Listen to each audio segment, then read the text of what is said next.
Well, hello and welcome back to another episode of the Safety Brief. I'm your host, Elizabeth, and today we're mixing things up a bit. We're going to be doing a deep dive in what we like to call the BLOKWORX Toolbelt. Joining me today are our two BLOKWORX cybersecurity experts, Mike and Matt. Thank you both so much for being here as always. Thanks for having us.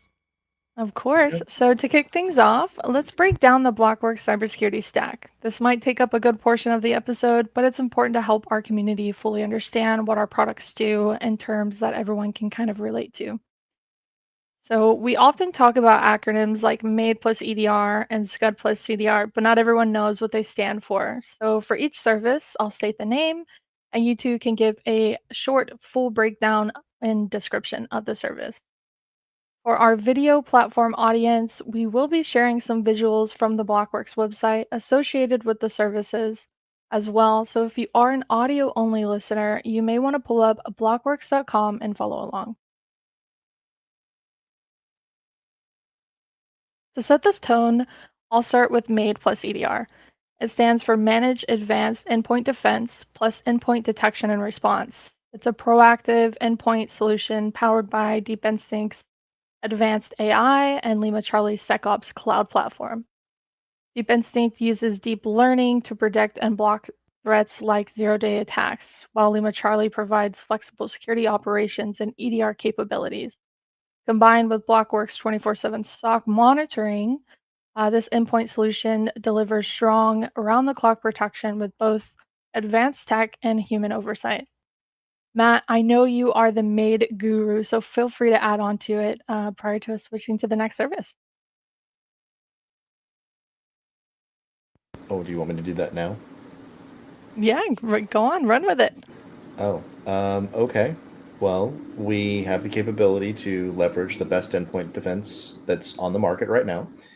Sorry to those of you that use other vendors, specifically ones that blue screen your machines, but it's inferior. Our stuff will prevent things that they don't even see. Our EDR capabilities include the ability to actually monitor the health of the agents and the ability to remediate things that are broken without you having to send somebody to a machine, which is extremely helpful. Saves you time, saves you money. We do threat hunting, which is fun. And we validate the efficacy of all of our solutions regularly. So, most vendors will say, well, we provide coverage for X. Cool. When's the last time you tested against that? Or better yet, since you're using content-based files, content files can't get too large, otherwise they're unwieldy. So what did you remove from the content that's now able to be leveraged against you? Those are the things that we look at. And because we don't use a content file, we still prevent things from 10 years ago. Even further, we still prevent things back from when CryptoWall and CryptoLocker were first making their debut in this lovely landscape. There's others that, because those threats have not been around in such a long time, they don't look for the behavior. All somebody has to do is take that same payload, set up a C2 server, and they can reuse the same outdated technology or outdated attacks. We prevent those. Others don't. Anti-malware, that kind of falls along with antivirus. It's kind of one and the same. If you can't prevent viruses, then you're probably not preventing malware. So pretty straightforward on that one. Let's see. SIM/SOAR, Mike, I'll let you take care of that. And for file integrity monitoring, that's something that we've actually built in custom to our EDR that others do not have. And the one thing that I will say is our EDR is not like other EDRs. Other EDRs, you get an EDR that, does the E for the endpoint, sometimes does the D for the detection, in most cases completely misses the R. Well, in our case, we have the endpoint, we have the detection, and we have two R's, response and remediation. So we have the capability with custom rule sets that we are building to take action on things to make your lives easier. Whereas most will tell you that there's something there, and then they will send you something saying, here's what you need to do. Cool. Well, I'm so glad that I pay a company to be a tattletale but not actually do any of the work. Those are the ones that you send to the corner, put the dunce cap on, and say, okay, when you get a little bit smarter and you can do things, you can rejoin the rest of society. But that's not going to happen, because having a modular based EDR is a lot of lift. Most companies won't have the capabilities to actually go through there and design something from the ground up purely for that level of usage. And it's not saying that they don't want to. It comes down to the client base. Most people want an easy bake oven. We don't. We like things that we can customize. We like things that we can tailor to ensure that you guys are set to the exact level of security that you should have. We're not going to give you soggy brownies or muffins.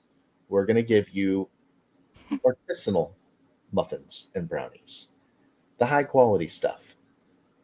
We're talking, you're going to get those muffins that have the little crumble on top of it. I don't know what it's called. I guess it's a streusel or something. I don't know. All I can tell you is it's the high quality fancy stuff. And that's what our EDR provides, is that capability, because we can customize it to look for things that nobody else is able to look for. To give you guys an example, you have your endpoint program that you're putting on for security, for AV, anti-malware, whatever you want to call it at this time. You have your EDR that's getting on there, but your EDR is basically monitoring the exact same things that your endpoint program should be monitoring. Now, mind you, in case one of them misses, that's fantastic. The other, in theory, should be able to notify you that there was a miss and what to do with the next steps. But what about the things that it's not designed to monitor for, that your endpoint isn't designed to prevent against? There's some things that, let's be honest, an AV solution cannot necessarily wrap its head around, like browser extensions. Browser extensions are generally written in a language that is able to be executed by the browser itself, but you cannot execute it natively on a Windows machine standalone without it going through the browser in the first place, because it has to load that into its resources to make it work. Well, our EDR has the capability to look for extensions that are being installed that are rogue, that you don't want to have there. There are countless extensions that are out there right now that masquerade themselves as a legitimate utility, but it's not. It's doing all kinds of stuff on the back end. So that's how we do it. We talk about layers. We have layers upon layers upon layers. We are basically the dude from Florida that made the mistake of taking a trip to Nova Scotia in the deepest part of winter. That's how many layers we have on right now. I see Mike's over there laughing. He's like, how dare you call me out? But that's what we have. That's why we have that. And that's what you're going to find is a theme with everything we talk about today. The layering aspect of what we have and why it's a necessity with all of our solutions. Yeah, thank you so much for that, Matt. I think it's also important to note that we don't really set and forget things or just let automatic emails really go in. And we'll talk deeper on that with our SOC services as well further down the line. So, well, now that we've kind of got the format, let's move on to the next service on the tool belt, and that is SCUD plus CDR. Mike, why don't you take this one on for us? Yeah, sure thing. And similar to what Matt was kind of speaking to thematically, defense in depth in the form of layers is going to be common here, simply because there are in the scope of each of these solutions we've talked about, there are multiple tools, there are multiple vendors that we reach out to, that we hold accountable to delivering as intended, very similar to a full scope service that you would receive either for home security installs, whether it be landscaping, right? Those individuals show up with the tools, the hardware, the platforms, and the service to kind of weave it all together. And I think that's really BLOKWORX's strong suit when it comes to finding an elegant way of 8 to 12 different platforms, 8 to 12 to even 15 sometimes different tools, harmonizing in a way that the landscape also changes. And so we need to be able to build on our existing stack in a way that harmonizes with the landscape, not just each other, not just the tools that we wield, but also the types of threats we're seeing. And so specifically, Scud CDR is email cloud SaaS security. So what we're providing in the scope of this service is email filtering in the form of anti-spam, anti-phishing. We have business email compromise prevention mechanisms in place. So that's similar to that credit card company or debit card company that you currently bank with that may stop or decline a transaction if they see some form of behavioral analytic that is out of baseline. You go to a gas station in a town you don't normally frequent, and you swipe it inside to get a snack. You swipe it at the pump, and they see 2 swipes from an unknown location within a few minutes of each other we'll say over $50, over $100, whatever the threshold is. What are they going to do? Well, they're going to decline the charge. They're going to notify you, and they're going to try and lock out whatever potential threat is there. That type of cadence and rhythm is very similar to how our SOC interacts in the scope of email security. So if we see a login event that's unsuccessful, and then we see the user fail multi-factor authentication 5 times within 10 minutes, we'll say, as an example, we have the capability to lock that account, log it out of wherever else it's logged into, and fire that alert off to our service partner, who most often is going to be handling the communication with the user themselves. We don't typically work with users directly. So if you're listening to this and you're like, hey, it sounds like I need BLOKWORX in my mother-in-law or my father's life or my grandfather's life or whoever it is, and we are specifically a channel-only model partnership. So if you're an IT team, if you're an IT administrator, and you provide those services to clients, that is specifically who we partner with. So if you are an end user, if you are an executive listening to this and saying, hey, we're getting owned as it pertains to email, we have users clicking on links that are not legitimate, we have users logging in from places that are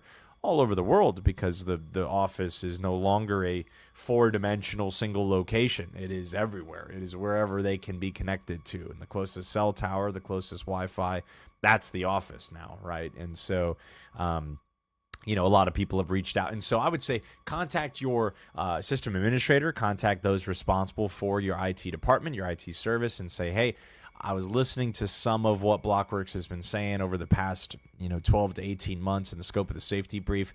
Turns out they do provide services that are prevention-centric, that are actionable, and that's kind of what we're doing here. It's specific to email. But it doesn't just stop at email. We are looking at things such as more of a nuisance security threats. And what is that? That's spam. That's just, it's not maybe malicious in nature. It's somebody's trying to sell something, and a lot of people are out there trying to sell something, And so more so than, hey, threat is introduced more than just explicit bad guys, right? And so I think threat could be, I missed an important email because I'm inundated with spam, or I can't even get work done because I'm getting so much email that is creating fatigue for me as an employee trying to filter through, and it's just a lot. And so, downtime comes in many different shapes and forms to a business, and this is ultimately the cloud SaaS and email prevention suite against downtime. And that, again, includes everything from Office 365 environments.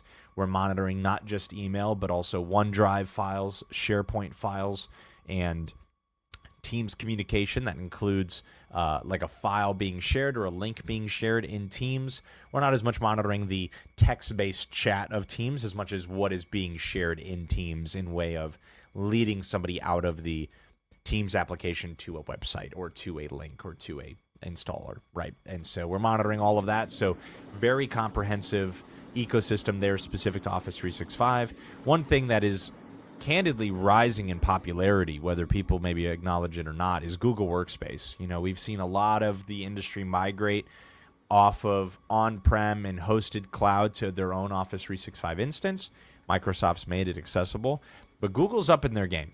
Google is upping their game exponentially when it comes to security and business friendliness to business email. Mind you, that also includes Google Drive for business. So if you have files in Google Drive used in a business application, that is also something we're able to monitor, as well as Gmail for business. Unfortunately, as much as I'd love it to throw it on my own mom's Gmail account, that's free. Unfortunately, no capability there, but does require that business tier of Google Workspace and Office 365. So I think that covers feature, that covers compatibility. We talked about a practical use case of in which instance would our SOC reach out to one of our partners with a sample event, what would that look like as far as expectations go? And mind you, we're using multiple different tools and platforms here, harmonizing them in a single pane of glass that is able to say, hey, I saw this email get prevented at this life cycle, but then I saw this login event executed after that email was deleted. Some of this to a security threat researcher has merit when it's held next to each other, rather than, hey, I just have one tool monitoring one aspect.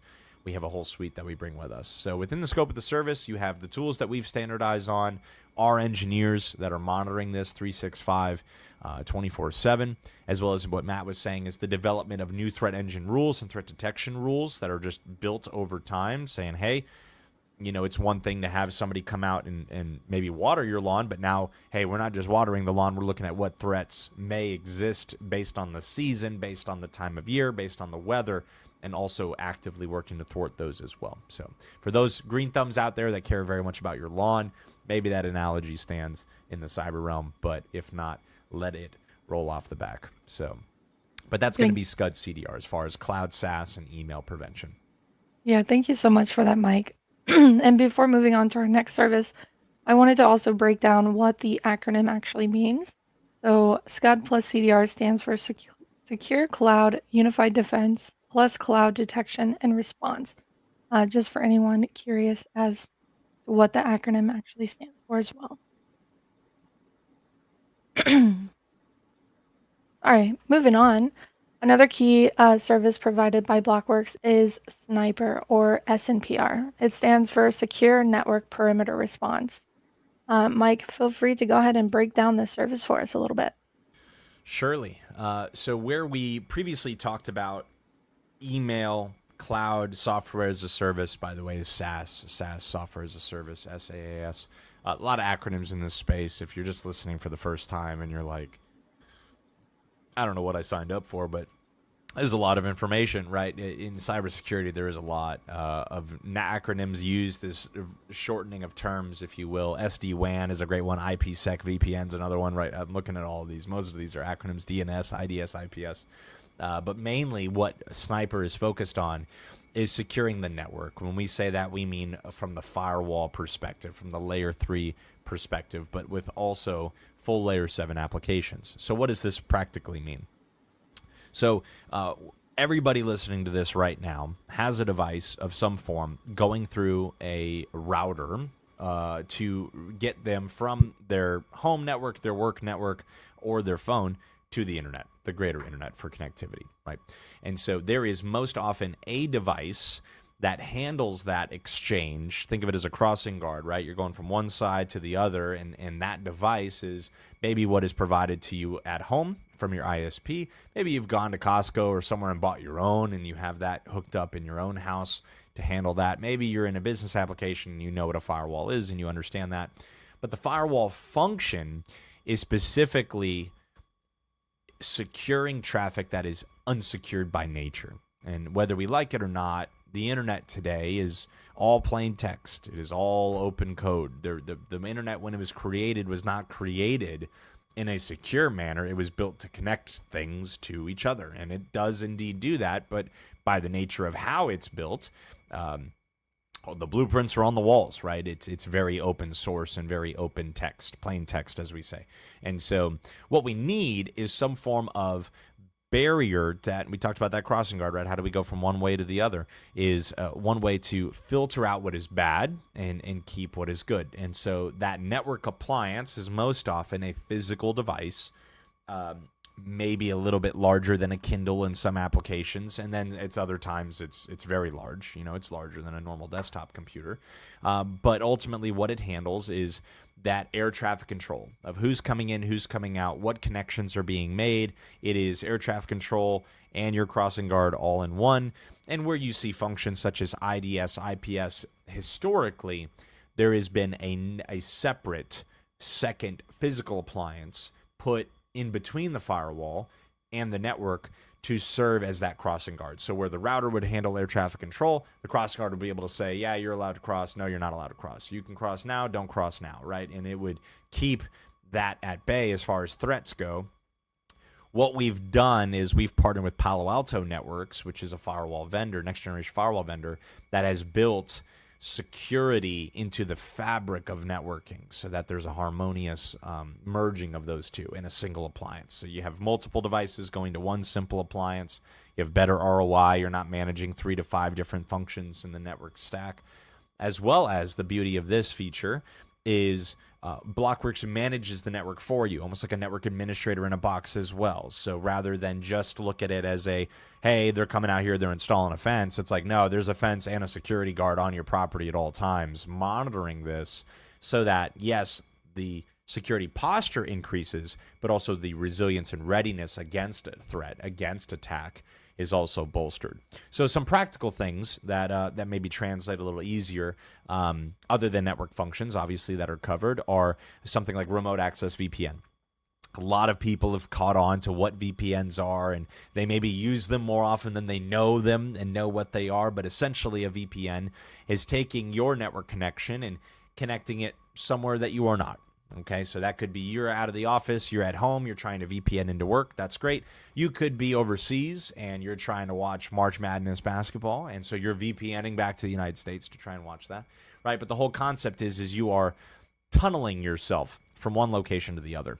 And historically, this is a security advantage that comes with performance disadvantages. Okay, so you sometimes see a reduction of speed, a reduction in performance as far as network quality goes. Maybe you're streaming 4K and you hop on a VPN and now it's 480p or whatever it is, right? 720p. And so what we've seen with Palo is how we've been able to configure it is you have an identical match in the performance as if you're physically there in the office or if you're at home, depending on your speed of connectivity, obviously. But there's incredible performance from a remote access standpoint while not sacrificing the security component of it.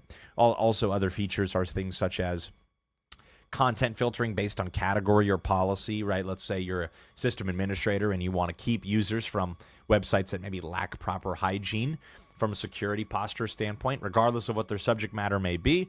They tip mental websites, they could be gambling websites, right? Anything of the sort. You can pick that category and say, as an administrator, as the shepherd of this environment, I need to keep out this type of thing, but make sure that this type of thing is included, right? So all business approved applications are allowed through, but it is categorically set up on an app by app basis by our team. So if you can be as specific and say, allow Netflix, don't allow Instagram, allow Facebook, don't allow TikTok, you know, or you can deny all of those, which in which case in the workplace probably wouldn't be a bad idea. And so, but the beauty of that is not just the granularity of control, is you also get really incredible network insights. So you get these reports generated routinely that say, hey, in the past 30 days or 90 days, you've had 48 terabytes of Netflix downloaded. Now, if you're a system administrator and you're getting concerns or reports of slowness on the network, then you get a report like this. Well, maybe if we stop everybody streaming Netflix over lunchtime, maybe the network won't come to a crawl, right? It's just these visibility points that historically we haven't had, similar to if you've ever done any DIY work around the house. Once the drywall and the paint and the plaster is up, you can't see through that wall, right? You got to cut it open. You got to get in there. It's very hard to see. So ultimately, this kind of platform gives incredible visibility to network activity for troubleshooting, for optimization. But mind you, you also get the BLOKWORX SOC and networking team included in this. And so, you know, if there's a network change needing to be made, adds, moves, changes are included in the scope of this service, obviously within reason. And yeah, it's a fully exhaustive service. So whereas we were layering a incredible suite of controls around email and cloud software as a service, this is the fabric of the networking, all of the security tied into it, as well as the care and feeding for that network. Meaning if there is a change needed, let's say there's a new telephone provider coming in or a new security camera provider coming in, and there are some changes needed on the network, you have the BLOKWORX team ready and able to assist for requests such as that, with hopefully something more than immediate notice, right? Like, oh, hey, we just pulled out all the cameras, right? Like, we obviously Hook 'em up now. Yeah, I need to schedule all that, but you know, this is a way that, you know, we can make things work and connect to each other without sacrificing the security posture. And most have to pick one of those camps. They typically don't have both. Well, that was a wonderful breakdown, Mike. I appreciate you taking the time for that. And I love the analogy of having the fence and the security guard. Reminds me of my onboarding interview where I think Mike Tarango introduced the sword and the samurai analogy, which has always Right. stuck with me. So I'm glad that you brought that up. Indeed. So our final flagship service is MVAP, which stands for Managed Vulnerability Assessment Platform. It's a proactive service designed to identify, assess, and prioritize vulnerabilities across your network. It provides continuous scanning and detailed reporting to ensure potential security gaps are discovered before they can be exploited. With MVAP, BLOKWORX helps organizations kind of stay ahead of threats by offering tailored insights and actionable recommendations, ensuring that vulnerabilities are managed and mitigated efficiently. Mike, Matt, did y'all have anything else to add on MVAP? Oh, I tried adding stuff on MVAP at one point, and it did not go very well at all. So, There are still photos of that somewhere out on the sphere. So I'll let it's all Mike good. talk about it. It's all good. Um, the reason this is easier to explain is my wife and I navigated this kind of exercise as a family recently. So we purchased a home in May, so early spring is when we started our search. And there's so many things with a home, and the analogy simply is the home could be any form of environment, right? It could be a network, a server farm to manage, a bunch of users, laptops and desktops to administer and care for. But you really don't get a good, how do you say, standardized read on the hygiene and the health and the wellness of a home, right? It's very subject to the home inspector's interpretation. Like obviously there are sections that we want to see the foundation, we want to see the roof, we want to see the water heater. Like there are certainly things that you'll get on most home inspections, but mileage may vary. Sometimes you'll see home buyers contract 2 to 3 inspectors because they want multiple points of insight here. And so where MVAP fits in is we effectively are able to come into an environment and provide a exhaustive approach, so much so that where a home inspector may be limited to looking at what they can with an already assembled home, this functionally x-rays the entire environment. We are not really marred or blocked by typical barriers of visibility as other vulnerability assessment platforms are. And the science behind this and why this works is because we use a 3-vector approach. So we look at the network from the outside looking in. We call this an external scan or a cloud scan. So we're looking at the firewall, we're looking at any websites that the company may have or any public-facing applications or whatever they may have that's accessible from the internet. We're looking at it as a bystander. We're not in the environment, we're not on the environment's network, we're not in the office. The second approach that we take is looking at the home from within the home, right? And so we have a physical collector appliance we provide under the scope of this service. There's no additional cost, right? It's all included. And specifically what we have is the ability to scan not just network connected, servers, computers, and things like that, but not all things have a keyboard and mouse, and not all things can be installed too. So what about the iPad used for scheduling as a kiosk in the front office? What about all the security cameras that surely have vulnerabilities, but we can't log into and maybe check for? What about the copier that's been there, bless it, for the past 12 years and it's never been dusted? It just shoots paper and dust out in equal volumes, right? Like there's all these network connected elements that aren't, people don't think of them as connected devices because they don't have a keyboard and mouse. Well, guess what? The fridge in the break room, the vending machine that can tell you the weather, all of these are connected to the network, and all of these present vulnerabilities. And so the Echo Dot, the Apple HomePod, the Amazon Amazon Echo we already talked about, the Google HomePod, all of these things, anything that connects to the internet is introducing risk. And so what we have the ability to do is scan every device from a vantage point that is equal and identical from within the environment. So in addition to that, the third and final approach that we use is a host-based scanner. So that is a physical application that you'll install on a laptop, install on a desktop, install on a server that gives you the specific OS versioning, vulnerabilities, and things present there local to the machine. Meaning if a threat actor got on that machine, what could they do? rather than if they got on a machine next to it, what could they do to a machine sitting next to them, right? And so, but we monitor this in a very cohesive way. There's incredible reporting that's generated based on that baseline. And the way that I kind of equivocate this is, it's one thing if, Matt and I get a new gym membership and we walk in and they say a part of the welcome package, we're going to take a baseline health assessment, right? And so they're going to give me my goals, they're going to give Matt his goals, and then they're going to say, all right, go on and get. But that's most vulnerability scans, is they're going to tell you what you need to work on and then peace out. MVAP is more so an assessment and personal trainer.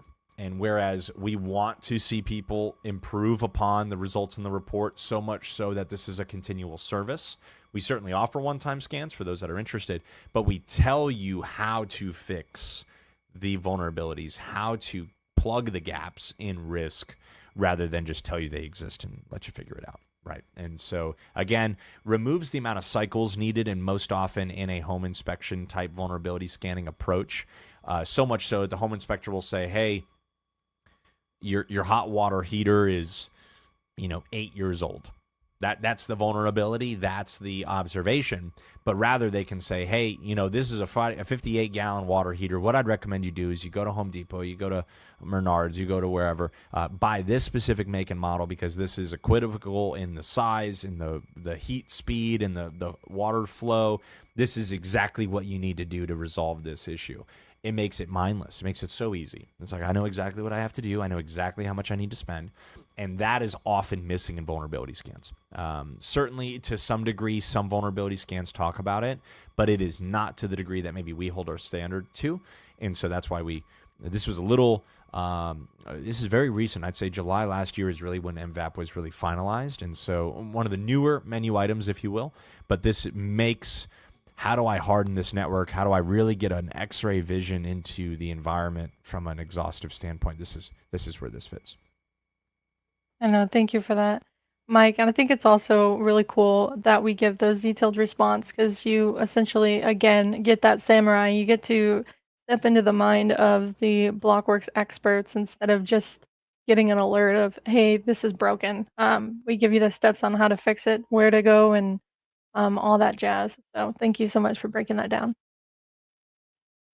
So the services we just covered, MAID plus EDR, SCUD plus CDR, Sniper, and NVAP, are some of our most widely used or known from BLOKWORX services. So let's switch gears and discuss some of the lesser known but equally important services. Those are MXDR, that stands for Managed Extended Detection and Response, and CMND, that stands for Cloud Managed Network Defense. Can you break down how these services provide a helping hand to our flagship services, and more importantly, to our SOC team who rely on them for deeper dives into security incidents? Most definitely. Yeah. So where these fit in, and this will be brief simply because the use case can be so wide. MXDR is effectively, we have a partner with some form of security mechanism, security platform in play, but they don't have anyone maybe keeping watch, or someone keeping tabs on what is happening, right? And this is the best way I could say this is, you have a doorbell camera, but nobody's watching it, and so you've done the work of buying the thing, installing the thing, and running the thing, but candidly, whatever happens at your front door, there's no control over it, right? If nobody's monitoring it, there's no response. There's just, I have evidence that somebody stole that package, but that was 2 days ago. It's very in the past as far as security operations go. And so with this, you get a live look of footage, if you will, that's coming from various platforms. And this is obviously subject to data source and log fidelity and integrity and things like that. But we are able to ingest certain types of data streams into our same platform and then provide intelligence, even sometimes predictive intelligence, being able to say, hey, we know what the cyber attack lifecycle and kill chain look like. We know what has to happen before an attack can take place. Maybe that's what we're seeing, and we can predict that somewhat more reliably maybe than weathermen, but they keep their jobs, and they marry on right along. And so, but that's specifically where MXDR comes in, is having a platform that we leverage in the scope of all of our other services. Mind you, it's the same exact platform, but this is a little bit more flexible into ingesting maybe platforms and data streams that we don't deploy in the scope of our service. certainly more on that, but welcome any further discussion for those that are interested on MXDR. Pivoting to command. SASE is another one of those incredible acronyms. If you're on here and you're like, this is too many acronyms, I can learn I could pass my state's bar test quicker as a lawyer than I could learn all these acronyms. You're probably right, due to how many there are. But effectively, what you're looking at is being able to secure network activity wherever the user may go. Now, it sounds obvious, right? But really, 2018, 2019, 2020, we saw a large influx of users, for obvious reasons, pivot out of the office, out of the physical workspace to, like I said, wherever their laptop could be online from, or wherever their tablet could be online from. And so with this, it is an agent-based solution that deploys to their machine. It is typically most advertised SASE as a hardware-less or a firewall-less service. To some degree, this is marketing. To some degree, this is truth. And I'll leave the experts listening to this to kind of decipher how much of one percentage as it is to another.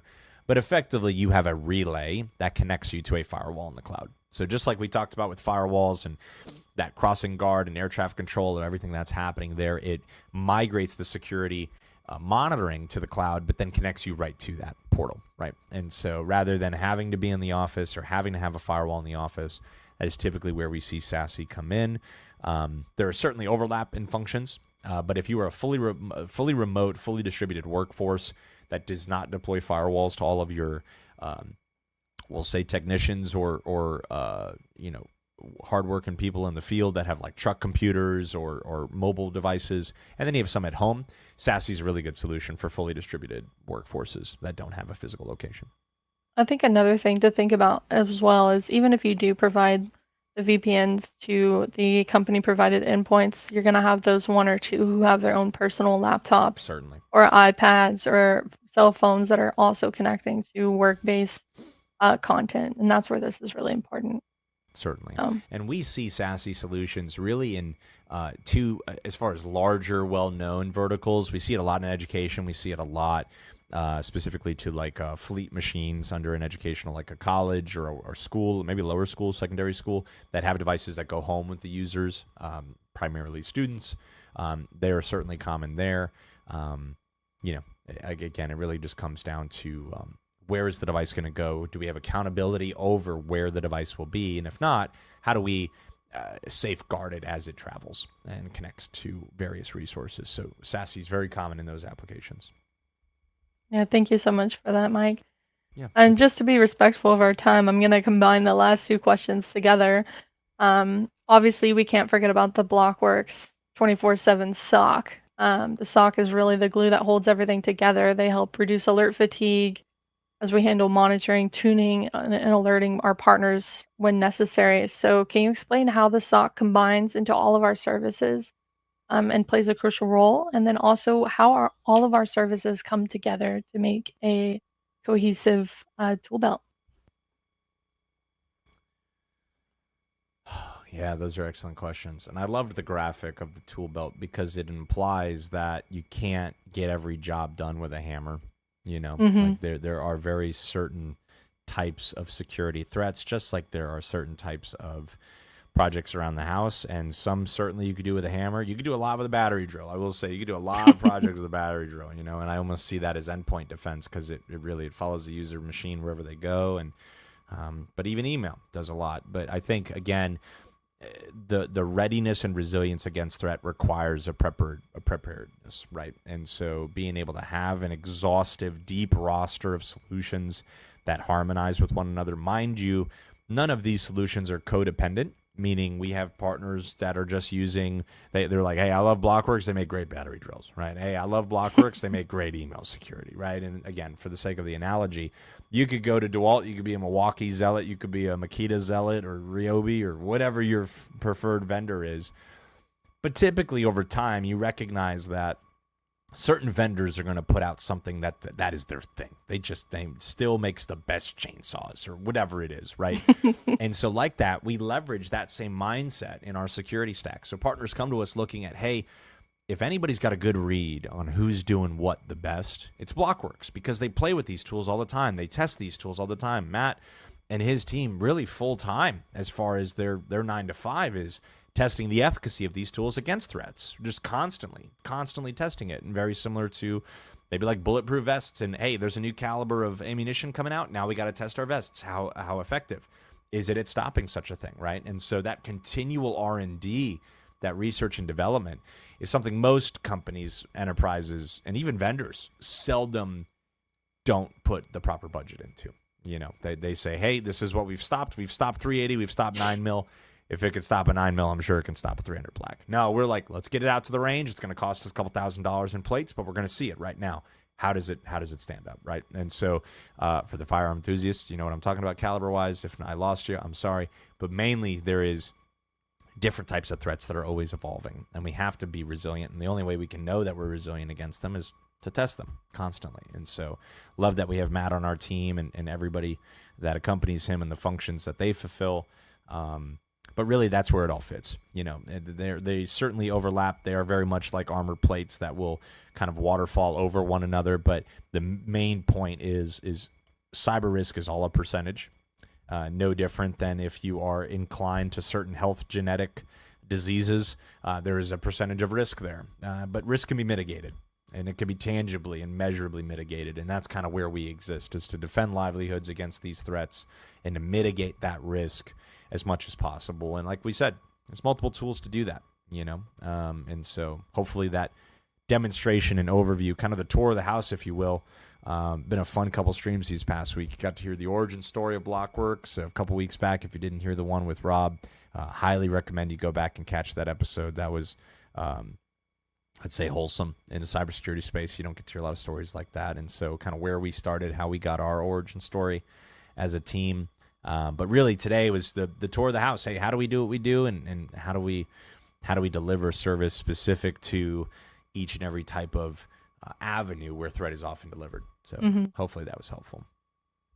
No, I love the analogy you gave there. I was thinking tool belt in that sense, but not that deeply in a sense. So no, I'm really glad that you broke that down. And I like how you brought up the fact that we never assume that we prevent or are safe against something. That's something that I've noticed when anything comes out, we're full on testing and making sure, and CYA always. So, well, that's all the time we have for today.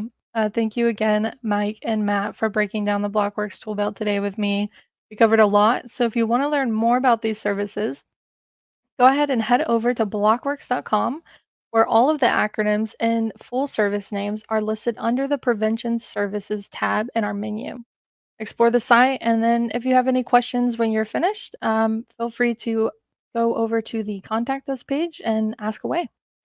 Again, thank you for tuning into this episode of the Safety Brief. Don't forget to share this with your network, and we'll catch you next time for more insights in keeping your organization safe and secure. Thanks again. Stay frosty. Thanks all.